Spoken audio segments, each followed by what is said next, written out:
Hello అండి. Subscribe చేసుకోండి. ఈరోజు సీరియల్‌లో మీనా కార్‌ని అటు ఇటు తిప్పితే, నేనేమి మా ఆయన మీద వెళ్లి పడలేదే అని అనగానే, ప్రభావతి "ఆ! అయ్యో!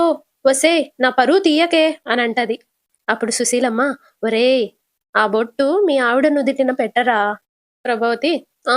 పరవాలేదు. నేనే పెట్టుకుంటాను" అని పెట్టుకోబోతది. వెంటనే సుశీలమ్మ "ఏయ్! చెప్పినట్టు విను. ఒరేయ్! నువ్వు పెట్రా" అనగానే సత్యం లేచి ప్రభావతికి బొట్టు బిళ్ళ పెడతాడు. అందరూ చప్పట్లు కొడతారు నవ్వుతూ. సత్యం ఏ భార్యాభర్తల మధ్య అయినా చిన్న చిన్న అగాధాలు, తగువులు వస్తూ ఉంటాయి. అంత మాత్రాన భార్యని దూరం పెడతారా? మీ నాన్న ఏనాడైనా నాతో మాట్లాడకుండా ఉన్నారా? ఇంట్లో 3 జంటలున్నాయి. వాళ్ళకి మీరు ఆదర్శంగా ఉండాలిరా. మిమ్మల్ని చూసే వాళ్ళు నేర్చుకుంటారు.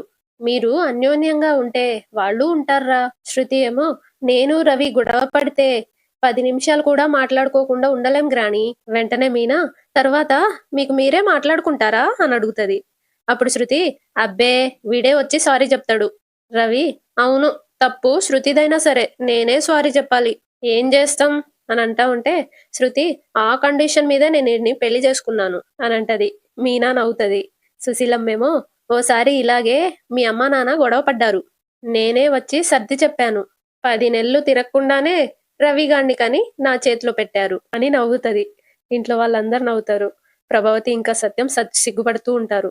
బాలు ఏమో అయితే ఇప్పుడు గూడా సర్ది చెప్పావు కదా! ఇంకో 10 నెలల్లో తమ్ముడో, చెల్లో వస్తారా బామ్మ అని అడుగుతాడు. ప్రభావతి ఇంకా సత్యం ఒరేయ్! అరేయ్! ఛీ! అని అంటా ఉంటది. సుశీలమ్మ నాకిప్పుడు తృప్తిగా ఉందిరా. నేను భోజనం చేసి బయలుదేరతా. ఉండమ్మా అని సత్యం అంటే, ప్రభావతి ఉండండత్తయ్య. ఇవాళ మీకు నా చేత్తో వంట చేసి పెడతాను అని అనగానే బాలు ఆ! ఆ భయంతోనే పారిపోతుంది. "వరేయ్! నిన్ను" అని ప్రభావతి అంటా ఉంటే ఇంట్లో వాళ్ళందరూ నవ్వుతా ఉంటారు. ఇటు సంజయ్ బయటికెళ్తా ఉంటే, "ఒరేయ్ సంజు ఎక్కడికెళ్తున్నావు?" అని వాళ్ళమ్మ అడుగుతది.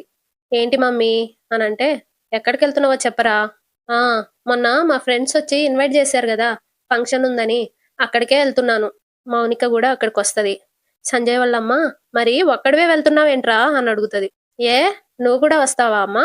"నేను కాదురా వాళ్ళొచ్చి నిన్ను, నీ భార్యని ఇద్దరిని కలిసి రమ్మని ఆహ్వానించారు గదా!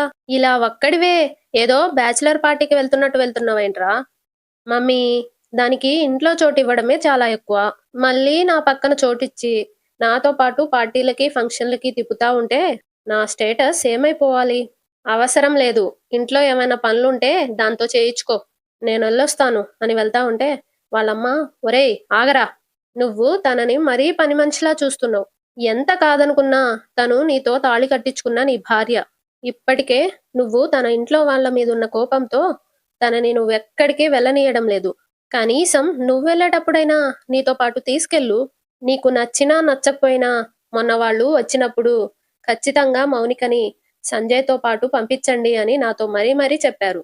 ఇప్పుడు నువ్వు తీసుకెళ్ళకపోతే మీ ఇద్దరి మధ్య ఏదో ఉందని వాళ్ళు అనుకునే ప్రమాదం ఉంది.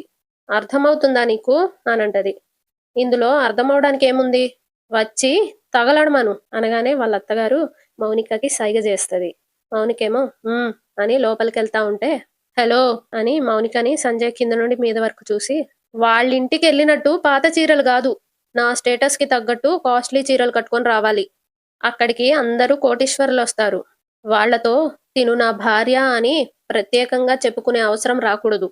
త్వరగా రమ్మను అని వాళ్ళమ్మననేసి ఎళ్ళిపోతాడు. వెళ్ళమ్మా అని మౌనిక వాళ్ళ అత్తగారంటారు. మౌనిక లోపలికెళ్తది. రెడీ అయ్యి వస్తది. సంజయ్ ఇంకా వాళ్ళమ్మ వెయిట్ చేస్తా ఉంటారు. "వెళ్ళొస్తాను అత్తయ్య" అనగానే "సరే సరే జాగ్రత్తమ్మా" అనంటది. ఇద్దరూ వెళ్తారు. పార్టీకి వెళ్ళగానే ఇద్దరు కారు దిగుతారు. సంజయ్ ఏమో మౌనికతో "ఏయ్! ఇదే ఏడుపుగొట్టు మొహాన్ని కంటిన్యూ చేయకు. మీ మిడిల్ క్లాస్ అగ్గిపెట్టె లాంటి హాల్‌లో జరిగేది కాదు ఈరోజు జరిగే ఫంక్షన్" అని కింద నుండి పైకి చూస్తూ రిచ్‌గా ఎలా కనిపించాలో తెలిస్తే గదా ఆ మొహానికి. కాస్ట్‌లీ చీర కట్టుకోమంటే మా అమ్మ పని మనుషులకి పెట్టేలాంటి చీర కట్టుకొచ్చావు. నీలాంటి దాన్ని ఇలాంటి ఫంక్షన్‌కి ఖచ్చితంగా తీసుకురమ్మని వీళ్ళనకపోతే మా అమ్మా, నాన్న చెప్పినా వినేవాడిని కాదు. నడు అని వెళ్తా ఉంటే మౌనిక వెనకాల ఏడుస్తా ఉంటది. మళ్ళీ వెనక్కి తిరిగి వచ్చి చావు. ఏడిస్తే ఇక్కడ నా పరువు పోతది. సంజు వాళ్ళ ఫ్రెండ్ ఒరేయ్ సంజు హాయ్ రా అనగానే హాయ్ రా అని వెళ్ళిపోతాడు. మౌనిక ఏమో ఏడుస్తూ అక్కడుండిపోతది. ఆ పార్టీకి గెస్ట్‌లని దింపడానికి బాలు అక్కడికొస్తాడు. మౌనికని చూసి మౌనిక అని నవ్వుతా ఉంటాడు, చూస్తా ఉంటాడు. మౌనికేమో పర్స్ పడేసుకొని లోపలికెళ్తది. ఏ మౌనిక అని బాలు లోపలికెళ్ళబోతుంటే సెక్యూరిటీ ఏమో ఆగు, ఏ ఏంటి ఆపుతున్నావు, నువ్వెక్కడికెళ్తున్నావు అని ఆయన అడుగుతాడు. లోపల మా చెల్లెలుంది, ఇప్పుడే వెళ్ళింది అని అంటా ఉంటే, ఏంటి నీ చెల్లెలు ఇంత పెద్ద ఫంక్షన్లో ఉందా, ఏమయ్యా వెటకారంగా ఉందా, అలా మాట్లాడుతున్నావేంటి అని బాలు అంటాడు. ఏ లోపలికెళ్ళి దొంగతనంగా భోజనం చేసే వాళ్ళని ఆపడానికే నేనిక్కడున్నది, వెళ్ళవయ్యా, వెళ్ళు వెళ్ళు అనగానే బాలు "ఉమ్, ఏ ఎలా కనిపిస్తున్నా నీకు, నువ్వసలు మనిషి మనోజ్ గాడివా, వాడెవడు అని సెక్యూరిటీ గార్డ్ అంటాడు.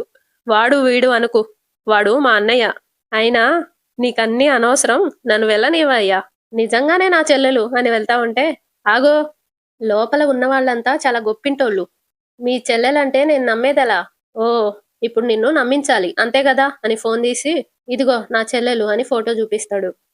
నిజమే కదా, అదే చెప్పాను కదా, మరి వెళ్ళమంటున్నాను కదా, థ్యాంక్స్ కదా అని బాలు అనేసి లోపలికొస్తాడు. సంజయ్ ఏమో మౌనికతో ఇలాగే ఓ మూలన పడుండు ఫంక్షన్ అయిపోయే వరకు అని అంటాడు.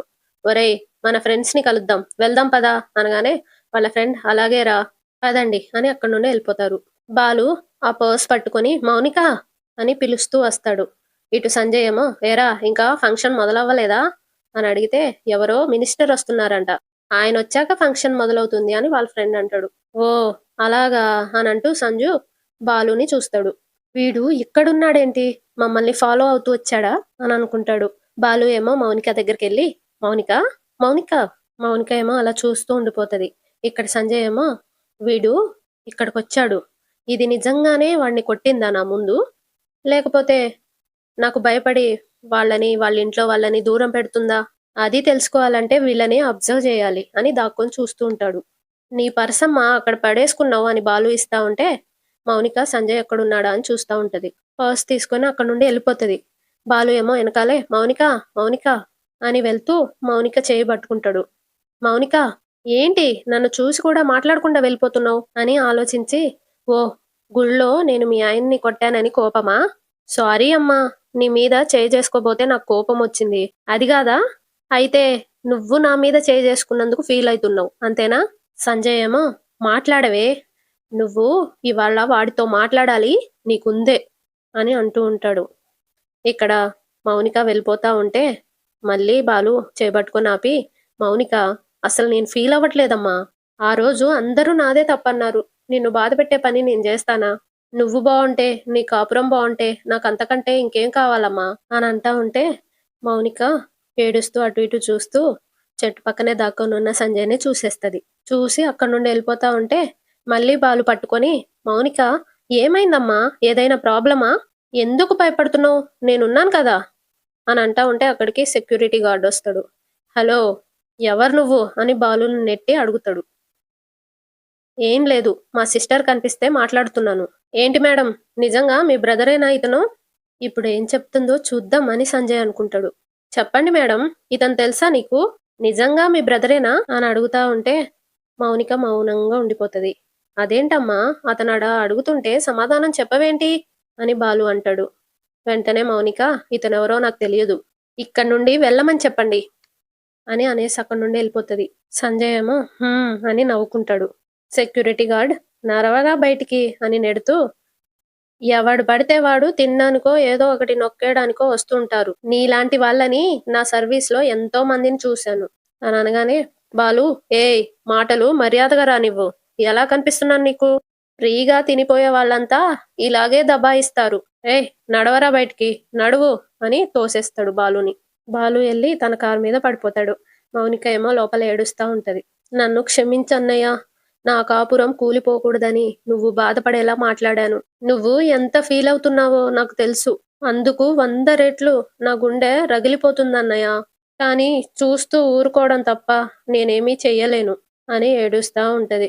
సంజయ్ ఏమో ఇది కదా నాకు కావాల్సింది, నీ చెల్లెలతోనే నిన్ను బయటికి గెంటిచ్చేలా చేశాను, ఇదే మొదలు, ఇక నీకు అన్నీ ఇలాంటి అవమానాలే అని నవ్వుకుంటాడు. బాలు ఏమో కారెక్కి వెళ్ళిపోతాడు. ఇటు శృతి నైట్ వాళ్ళ రూమ్ లో అటు ఇటు తిరుగుతూ డెలివరీ ఆమెకి డబ్బింగ్ చెప్పింది కదా, అది గుర్తుకు తెచ్చుకుంటూ ఆలోచిస్తూ ఉంటది. రవి తల తుడుచుకుంటూ లోపలికొచ్చి, ఎన్నో రాత్రులొస్తాయి కానీ అని పాట పాడుతూ అద్దంలో చూసుకుంటూ ఉంటాడు. తర్వాత శృతిని చూసి వెనకాల నుండి కౌగిలించుకుంటాడు. వెంటనే శృతి రవి చెంప పగలగొడుతది. నేనే అని రవి అంటే, నువ్వని తెలిసే కొట్టాను అని అంటది. నేనేం చేశాను? అంతలా చెంప చెళ్ళుమనిపించావు? నన్నెందుకు హగ్ చేసుకున్నావు అని అడుగుతది.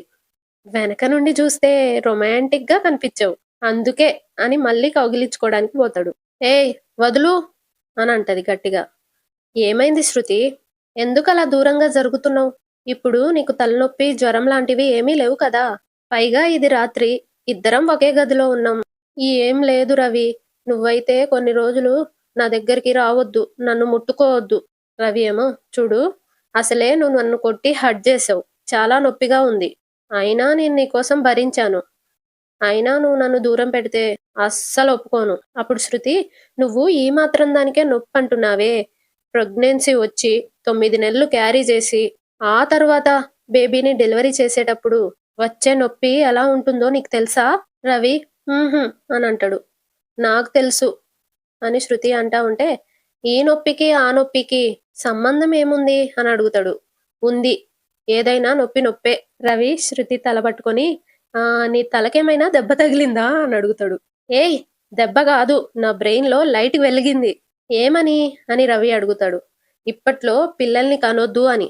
అది కాదు శృతి, షీలా డార్లింగ్ ఊరు వెళ్తూ వెళ్తూ ఏం చెప్పిందో మర్చిపోయావా?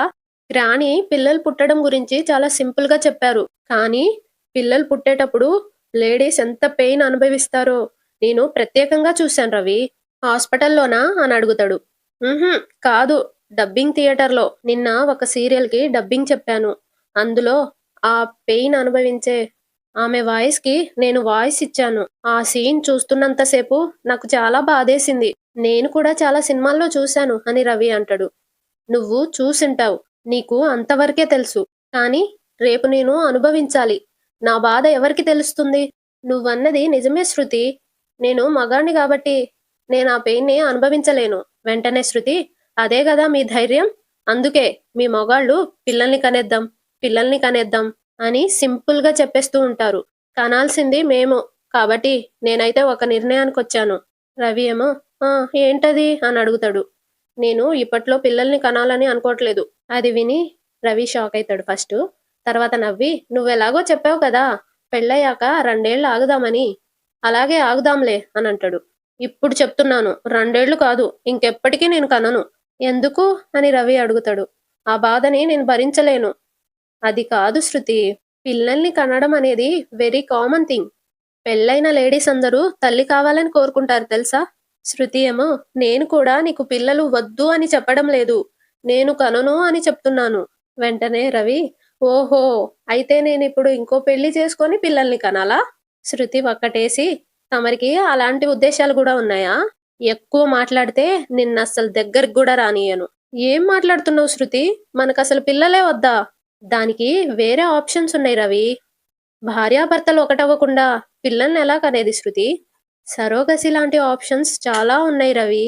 అయినా నువ్వు ఎక్కడున్నావు రవి? ట్రెండింగ్ అంతా అదే కదా టాపిక్. సరోగసికి వెళ్దామా?